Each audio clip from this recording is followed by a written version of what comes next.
26 ফেব্রুয়ারি মাসে সব কিছু ফয়সালা হয়ে যাবে এবং বন্ধুরা একটা শ্বাসরুদ্ধকর পরিস্থিতি আমরা অতিক্রম করছি।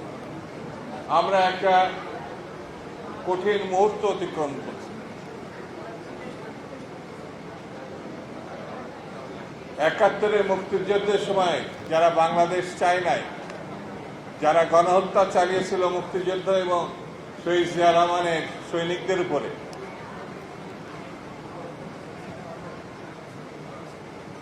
তারা এবং 24-এ আওয়ামী লীগ যে গণহত্যা চালিয়েছিল 50 বছর আগে আর 50 বছর পরে, এই দুই গণহত্যাকারী যেন কোথায় যেন একটু মিলার চেষ্টা করছে,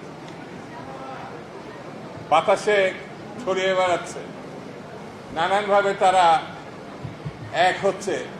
এবং এক হওয়া মানে গণহত্যাকারীরা তো অশুভ সৈনিক, অশুভ শক্তি।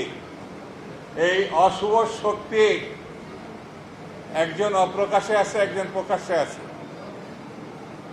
ইলেকশন হলে জাতীয়তাবাদী শক্তি ভালো করবে, এটা যেন তারা মানতে পারছে না।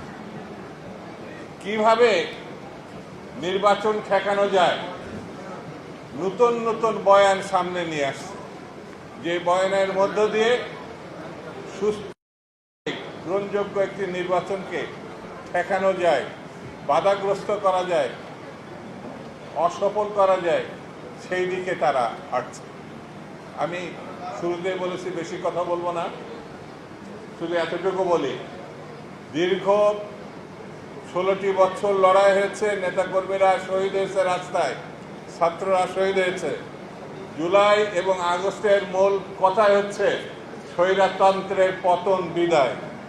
স্বৈরতন্ত্রের বিদায় হলে গণতন্ত্রের আগমন ঘটে, আর গণতন্ত্রের আগমন ঘটে গণতন্ত্রের উত্তরণের জন্য নির্বাচন ছাড়া কোনো বিকল্প পথ নাই।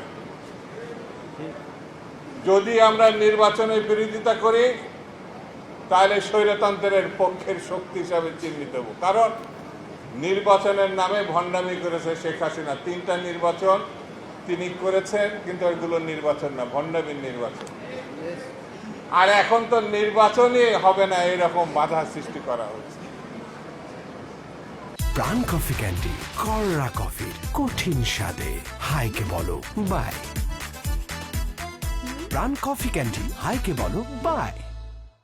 আমি এই অশুভ শক্তিকে বলবো, আপনাদের রাজনৈতিক কর্মসূচি আপনার জনগণের কাছে নিয়ে যান।